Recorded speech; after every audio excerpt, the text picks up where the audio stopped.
నమస్కారం అండి. మనం ఇప్పుడు రాజరాజేశ్వరి గారు వ్రాసిన అద్దెకో అమ్మ అనే కథను విందామా? నమస్తే అమ్మా, నా పేరు దివాకర్. మీతో కొంచెం మాట్లాడాలి. నాతో ఏం పని బాబు? నా వలన ఏమైనా సహాయం కావాలా? అంటూ చదువుతున్న పుస్తకాన్ని పక్కన పెట్టి మంచినీళ్ళు అందించింది కమలమ్మ. చల్లటి నీళ్లు తాగి స్థిమితపడ్డ అతడు ఆమె వైపు పరిశీలనగా చూశాడు. మనిషి ప్రశాంతంగా హుందాగా ఉంది.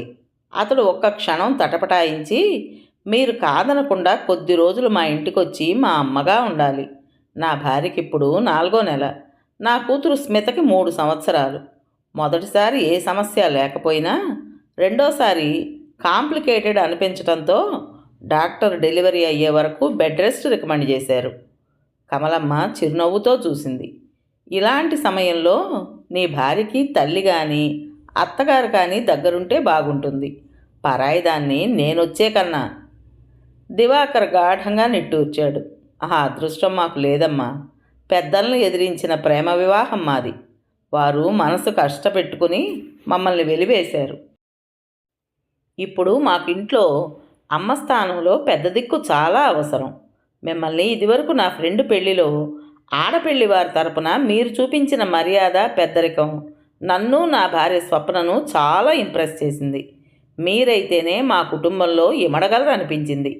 పాప మరీ చిన్నపిల్ల కావటాన ప్రతి క్షణం తల్లిని వదలక తిరుగుతుంది. ఇప్పటికీ నేను చాలా సెలవులు వాడేశాను. నా భార్యను, పాపను మీ సొంత మనుషులుగా భావించి వారికి అండగా ఉంటే చాలు. మేము అనాథలం కాదు. మాకు ఒక పెద్ద దిక్కు తోడుగా ఉందన్న తృప్తి, సంతోషం కలుగుతాయి. దయచేసి నా విన్నపం మన్నించండి. కమలమ్మ తన అంగీకారం తెలియజేస్తూ చిరునవ్వు నవ్వింది. సరే బాబు, నా అవసరం మీకు దాదాపు సంవత్సరం దాకా ఉండొచ్చును. మా ట్రస్టీని కలిసి ఫార్మాలిటీస్ పూర్తి చేసుకుంటే మీ ఇంటికి రావడానికి నేను ఎప్పుడైనా సిద్ధమే. దివాకర్ కళ్ళు మెరిశాయి. అలాగే అమ్మా, నేను ఇప్పుడే వచ్చి మిమ్మల్ని మన ఇంటికి తీసుకువెళ్తాను అన్నాడు ఆమెకు నమస్కరిస్తూ. సదా మీ సేవలో అన్న బోర్డును ఒకసారి పరికించి ట్రస్టీ వేదవతిని కలిశాడు. రొటీన్గా ఆవిడ అడుగుతున్న ప్రశ్నలకు దివాకర్ తన అవసరాన్ని వివరించాడు. నా భార్యను, పాపను సొంత మనిషిలా చూసుకోవడానికి అద్దెకో అమ్మ కావాలి. కమలమ్మ గారిని మా ఇంటికి పంపించగలరా? వేదవతి రిజిస్టర్ తిరగేసింది. ఆవిడ అందుబాటులోనే ఉన్నారు. మా ఆశ్రమం రూల్స్ ప్రకారం ఆవిడ సేవలు ఉపయోగించుకుంటున్నందుకు 10,000 అడ్వాన్స్ కట్టి ప్రతి నెల 5,000 మా సంస్థకు పే చేయాలి. ఆవిడకి ఏ కష్టం కలగకుండా ప్రేమగా చూసుకోవాలి. ఆవిడ మీతో ఉండడానికి అయిష్టత వ్యక్తపరిస్తే అగ్రిమెంట్ క్యాన్సిల్ చేసుకుని వెనక్కి రప్పించుకునే హక్కు మాకుంది. మా కండిషన్స్ ఇష్టమైతే ఈ ఫామ్ నింపి సంతకం చేయండి. అతను సంతకం చేసి, చాలా థ్యాంక్స్ అండి, కమలమ్మ గారిని రేపొచ్చి తీసుకువెళ్తాను అన్నాడు. వేదవతి చిన్నగా నవ్వి, ఈ క్షణం నుండి ఆవిడ కమలమ్మ గారు కాదు, మీ అమ్మగారు అంది. సదా మీ సేవలో అనే సంస్థ ఒకప్పుడు దిక్కులేని వృద్ధులకు, నిరుపేదలకు ఆశ్రయం కల్పించే స్వచ్ఛంద సంస్థ. ఆశ్రమంలో చేరిన వారు జీవితం నిస్సారంగా ఎటువంటి ఆనందం లేకుండా గడుపుతుంటే ఒక రోజున అనుకోకుండా ఆశ్రమవాసులంతా పెళ్లికి వెళ్ళారు. అది ప్రేమ పెళ్ళి. బంధువులెవరూ లేక వెలవెలబోతుంటే వీరంతా బంధువుల పాత్రలో ఇమిడిపోయి కళ్యాణం చాలా సరదాగా, ఆనందంగా జరిపించారు. ఆ హంగామా చూశాక వేదవతి మనసులో ఒక పథకం రూపుదిద్దుకుంది. ఇంతవరకు దాతల దయాదాక్షిణ్యాల మీద ఆర్థిక శక్తి ఉండి తమ పోషణకు డబ్బిచ్చేవారి వలన ఆశ్రమ నిర్వహణ జరుగుతోంది. ఎవరికి ఏ అవసరం కలిగినా బంధువుల రూపంలో వారిని పంపిస్తూ సదా మీ సేవలో అని తమ ఆశ్రమానికి పేరు పెట్టి వారి నుండి నిర్ణీత రుసుము వసూలు చేయడంతో తమ ఆర్థిక అవసరాలు తీరడంతో పాటు తమ జీవితంలో పోగొట్టుకున్న ఆనందాన్ని పొందగలుగుతున్నారు. దివాకర్ కమలమ్మను తన ఇంటికి తీసుకొచ్చాడు. ఇల్లు చూడముచ్చటగా ఉంది. స్వప్న ఆమెను ఆప్యాయంగా పలకరించింది. వచ్చిన కొత్త మనిషి ఎవరో అర్థం కాక కట్టెంచాటుకు చేరిన స్మిత ఆవిడ వైపు దొంగచూపులు చూడసాగింది. నానమ్మ వస్తుందని చెప్పాను కదా, స్మిత ఇలా వచ్చి నమస్తే చెప్పు అని తండ్రి పిలవడంతో స్మిత సిగ్గుపడుతూ వచ్చి నుంచుంది. ఉంగరాల జుట్టు, పెద్ద పెద్ద కళ్ళతో బొద్దుగా ఉన్న స్మితను దగ్గరకు తీసుకుంది కమలమ్మ. అమ్మా, ఈ రోజుకి హోటల్ నుండి క్యారేజ్ తెచ్చేస్తాను. రేపటి నుండి నేను వంట చేసి ఆఫీస్కి వెళతాను. మీరు కేవలం స్వప్న, స్మితలకు వేళకు అమర్చండి చాలు అన్నాడు దివాకర్. కమలమ్మ వాత్సల్యంగా చూస్తూ అంది, బాబు, నాకు అమ్మ స్థానాన్ని ఇచ్చి ఆదరిస్తున్నావు కాబట్టి నన్ను మీరు అనడం మానేసి వంట సంగతి మర్చిపో. నేను ఇక్కడ ఉన్నంత వరకు సదా మీ సేవలోనే ఉంటాను. ఆమె పట్ల తన అంచనా తప్పనందుకు దివాకర్ సంతోషంగా ఆఫీస్కు వెళ్ళిపోయాడు. స్మితకి కడుపు నిండా కబుర్లే. అరగంటలో ఆవిడకు మాలిమైపోయి అల్లరి చేయకుండా అన్నం తినేసి ఆవిడ తనను వదిలి వెళ్ళిపోకుండా ఆవిడ చేతిని గట్టిగా పట్టుకొని నిద్రలోకి జారుకుంది. స్వప్నకి కూడా కంచంలో అన్నం పెట్టి మంచం దగ్గరకు తెచ్చింది. రుచికరమైన భోజనాన్ని కొసరి కొసరి వడ్డిస్తుంటే స్వప్నకి తల్లి ప్రేమ గుర్తొచ్చి కళ్ళు తడిగా మారాయి. స్వప్న తలకి నూనె రాసి జడవేస్తూ అడిగింది, ఇప్పుడు చెప్పమ్మా, ఇంత ముచ్చటైన కుటుంబం, ముద్దులు మూటకట్టే పాప, మరి మీరు అయిన వాళ్లకు దూరమైన కారణం? మా తల్లిదండ్రులు మేనరికాల పట్ల మొగ్గు చూపారు. అది మాకు ఎంత మాత్రం ఇష్టం లేదు. ఒకే కాలేజీలో చదువుకున్న మేము పెద్దలను ఎదిరించి ప్రేమ వివాహం చేసుకోవడంతో వారి అహం దెబ్బతిని మాతో బంధాన్ని తెంచుకున్నారు. స్మిత పుట్టినప్పుడు కూడా వారి మనసు కరగలేదు. నా కడుపున పుట్టి మా మనసులు కష్టపెట్టారు. భార్యలు ఎందరైనా దొరకొచ్చును కానీ ప్రపంచంలో ఎక్కడా దొరకనిది తల్లి ప్రేమ ఒక్కటే. మీరు చేసిన పనికి అనాథల్లా బ్రతకండి అని మా అత్తగారు తిట్టారు. కానీ మిమ్మల్ని చూస్తుంటే అత్తగారి మాట అబద్ధం అనిపిస్తుంది అంటూ ఆమె చేతిని ఆప్యాయంగా పట్టుకుంది. మీకు అభ్యంతరం లేకపోతే మీ గురించి చెప్పండి అత్తయ్యా. మీరు ఆశ్రమంలో ఎందుకుంటున్నారు? మీకెవరూ లేరా? లేకేమి, నాకు కొడుకు కూతురు ఇద్దరూ ఉన్నారు. వాళ్ళు ఎన్ఆర్ఐలు, అమెరికాలో ఉన్నారు. నన్ను తీసుకెళ్లే ఓపిక తీరిక వారికి లేవు. నా పోషణకు అవసరమయ్యే డబ్బు పంపిస్తూ వారు చేతులు దులుపుకున్నారు. అన్నీ ఉండి ఒంటరితనం భరించలేక వృద్ధాశ్రమంలో చేరాను. నా పోషణకు డబ్బు చెల్లిస్తాను కాబట్టి నన్ను బాగానే చూస్తారు. అయితే మా ట్రస్టీ వేదవతికి సదా మీ సేవలో అన్న ఆలోచన వచ్చి మా సేవలు అవసరమైన వారికి తగిన రుసుము వసూలు చేసి బంధువుల రూపంలో పంపుతోంది. దీని మూలంగా మా సంస్థ ఆర్థికంగా నిలదొక్కుకోవడమే కాక అందరికీ దూరమై అనాథలుగా మారిన మా జీవితాల్లో కొన్ని రోజులైనా బంధువులు బంధాలు అంటూ జీవిత నాటక రంగంలో మా ప్రతిభ చూపిస్తున్నాం. నేను మా సంస్థ నుండి అద్దెకో అమ్మగా వచ్చినా ఆ డబ్బు మా సంస్థకు విరాళంగా ఇచ్చేసి హృదయపూర్వకంగానే అమ్మగా జీవిస్తున్నాను. దూరమైన నా పిల్లలను మీ అందరిలో చూసుకుంటున్నాను. ఇది నా కథ. అందరూ ఉండి కూడా తామే అనాథలు అనుకుంది. పాపం, ఇంత పెద్ద వయసులో ఈవిడ కూడా మా బాపతే అనుకుని జాలిగా నిట్టూర్చింది స్వప్న. వారం తిరిగేసరికి కమలమ్మ ఆ కుటుంబానికి తలలో నాలుకలా అయిపోయింది. నానమ్మ అంటూ ఆవిడను స్మిత ఒక్క నిమిషం కూడా వదలక ఆవిడ వెనకే తిరుగుతుంటే ఆ బంధం తమాషాగా ఉంది.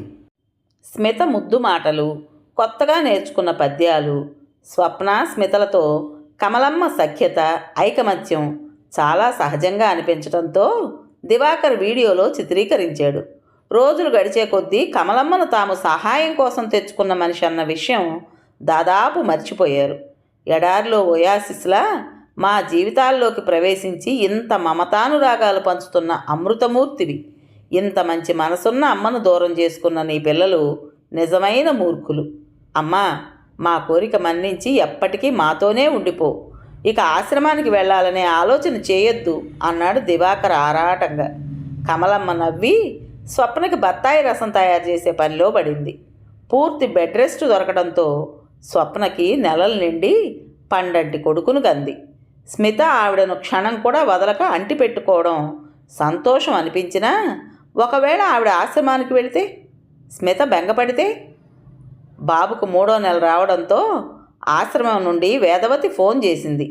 ఈ నెలాఖరుతో కాంట్రాక్టు పూర్తయిపోతుంది, ఎప్పుడొస్తున్నారు అంటూ. నిజానికి కమలమ్మకి దివాకర్ దగ్గర జీవితం చాలా నిశ్చింతగా హాయిగా ఉంది. తనను అద్దెకు తెచ్చుకున్న అమ్మగా కాక నిజమైన ప్రేమాభిమానాలు చూపిస్తున్నారు. ఇవన్నీ తనకు చెందవలసినవి కావు. ఎప్పటికైనా వీటిని వదిలి వెళ్లాల్సిందే. కమలమ్మ దీర్ఘంగా ఆలోచించి ఒక నిర్ణయానికి వచ్చింది. బాబూ, దివాకర్, నాదొక చిన్న కోరిక తీరుస్తావా అని అడుగుతున్న ఆవిడ వైపు ఆశ్చర్యంగా చూస్తూ, ఏం కావాలో అడుగమ్మా, ఇంతవరకు నీకేమీ ఇవ్వలేకపోయాను అన్నాడు. ఎటువంటి ప్రశ్నలు అడగకుండా నువ్వు చిత్రీకరించిన వీడియో 2 సీడీలు చేయించు. ఆవిడ కోరికకు లోపల ఆశ్చర్యపోయి సీడీలు చేయించి ఇచ్చాడు. తన దగ్గరున్న అడ్రస్లు ఒకసారి సరిచూసుకున్న కమలమ్మ, అమ్మా స్వప్న, నాకు ఒక చిన్న పని ఉంది, బయటికెళ్ళి 1 గంటలో వస్తాను అని బయటికెళ్ళింది. ఇది జరిగిన వారం రోజులకు, బాబు, మా ట్రస్టీ నన్ను రమ్మంటూ ఫోన్ చేసింది. ఇక్కడ అద్దెకో అమ్మగా నా పాత్ర ముగిసింది.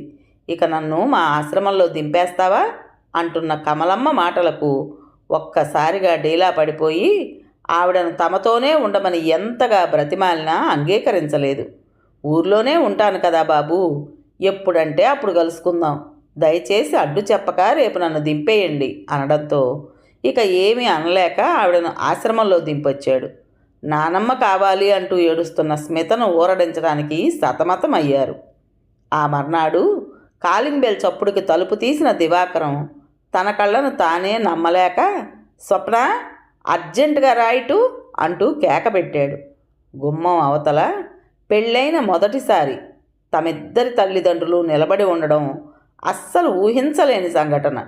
భర్త పిలుపుకి అక్కడికి వచ్చిన స్వప్న కూడా వారిని కళ్ళు అప్పగించి చూడటంతో, ఏంటి అలా చూస్తారు, మమ్మల్ని లోపలికి రానీరా, మా మనవలేరి అంటూ వారిని నెట్టుకుని లోపలికొచ్చి స్మితను శ్రీహర్షను చూసి మురిసిపోతూ వారితో ఆటల్లో పడ్డారు. అప్పటికి తేరుకున్న స్వప్న ఉక్రోషం పట్టలేక తల్లిదండ్రులను చూసి ఏడ్చేసింది. ఇన్నాళ్లకు మేము గుర్తొచ్చి బ్రతికున్నామో లేదో చూడాలని వచ్చారా అంది కళ్ళు తుడుచుకుంటూ. వియ్యాలవారు తమ కయ్యాలు మరిచిపోయి మొహామొహాలు చూసుకున్నారు. నిన్నటి వరకు మా మాట కాదని ఎదిరించి పెళ్లి చేసుకుని మా పెద్దరికాన్ని కాదన్నారని మీరంటే చాలా కోపం, ద్వేషం ఉండేవి. అయితే ఆ చల్లని తల్లి కమలమ్మ గారు మా కళ్ళు తెరిపించారు. ఇన్ని సంవత్సరాలుగా పంతాలు పట్టింపులకు పోయి ముచ్చటైన మీ సంసారం, ముద్దులొలికే మనవలను మూర్ఖంగా దూరం పెట్టాం. ఆవిడ మాకు సీడీలు పంపి నేను ఎంత ప్రేమ చూపించగలిగినా అద్దెకో అమ్మను మాత్రమే. ఈ సీడీలు చూసి మీకు ఏమాత్రం మనసు కరిగినా పిల్లలను ఆదరించండి అని ఉత్తరం రాశారు. మాలో ఇంత పరివర్తన కలిగించిన ఆవిడ అందరికీ అమ్మ. ఒకసారి ఆవిడను చూపిస్తే మా కృతజ్ఞతలు తెలియజేసుకుంటాం. అంత వారి ఆకస్మిక రాకలోని ఆంతర్యం అర్థమైన దివాకర్ కళ్ళు చెమర్చాయి. నాకు దూరమయ్యామని చింతించకండి. ఇంతకు 10 ఆనందం అతి త్వరలో మిమ్మల్ని వెతుక్కుంటూ వస్తుందనడంలో అర్థం ఇదే. ఆ రోజు సీడీ కావాలంటే కారణం తెలియకపోయినా ఇచ్చాడు. ఆవిడ తమ తల్లిదండ్రులకు కొరియర్ చేసిందన్నమాట. అమ్మ ఆశ్రమానికి వెళ్ళిపోయింది. మీరంతా స్నానాలు చేసి భోజనాలు చేశాక మనం వెళ్ళి ఆవిడను కలుద్దాం అన్నాడు మనసంతా కృతజ్ఞత నిండగా. సదా మీ సేవలో అన్న బోర్డును ఒకసారి పరికించి అందరూ ఆశ్రమంలోకి ప్రవేశించారు. కమలమ్మ చాలా హడావిడిగా ఉంది. ఆవిడ మొహంలో చెప్పలేనంత సంతోషం తొంగి చూస్తోంది. నానమ్మ అంటూ స్మిత ఆవిడను చుట్టుకుపోవడంతో ఎత్తుకొని ముద్దులాడింది. ఏమిటమ్మా హడావిడి, సామాన్లన్నీ సర్దుకుంటున్నారు, మళ్ళీ ఎక్కడికైనా వెళుతున్నారా అన్నాడు దివాకర్. కమలమ్మ కళ్ళు మెరిశాయి. అవును బాబు, ఇన్ని సంవత్సరాల తర్వాత నా జీవితంలోకి వెలుగురేఖలు వస్తున్నాయి. ఆ రోజు సీడీలు మా పిల్లలకు కూడా పంపించాను. ఇండియాలో అద్దెకో అమ్మగా నా జీవితం ఇలా సుఖంగానే గడిచిపోతున్నా మీరు అమ్మను మాత్రమే కాదు దూరం చేసుకున్నది, మీ పిల్లలకు మంచి చెడ్డలు నేర్పించే ఒక పెద్ద దిక్కు నాయనమ్మను కూడా అని రాయడంతో నేను ఊహించినట్టుగానే మీ వాళ్ళ మనసులతో పాటు నా కొడుకు మనసు కూడా కరిగి నన్ను తనతో తీసుకువెళ్ళడానికి బయలుదేరి వస్తున్నట్టు ఫోన్ చేశాడు. ఇక అసలైన అమ్మగా నా కొడుకు దగ్గరకు శాశ్వతంగా వెళ్ళిపోతున్నాను అంది ఆనందంగా. చాలా సంతోషం అమ్మా, ఇన్నాళ్లకు మీ కుటుంబం దగ్గరకు మీరు వెళుతున్నందుకు అన్నాడు ఆమెను అభినందిస్తూ. నా అంచనా నిజమైతే వీరు మీ తల్లిదండ్రులు కదూ అంటున్న ఆమె మాటలకు జవాబుగా వారి మొహాల్లో చిరునవ్వు తొంగి చూసింది. కథ పేరు అద్దెకో అమ్మ. రచించిన వారు ఏ రాజరాజేశ్వరి గారు. విన్నారు కదండి. మరి ఈ కథ మీకు నచ్చిందా? నచ్చినట్టయితే లైక్ చేసి మరో నలుగురికి షేర్ చేయండి.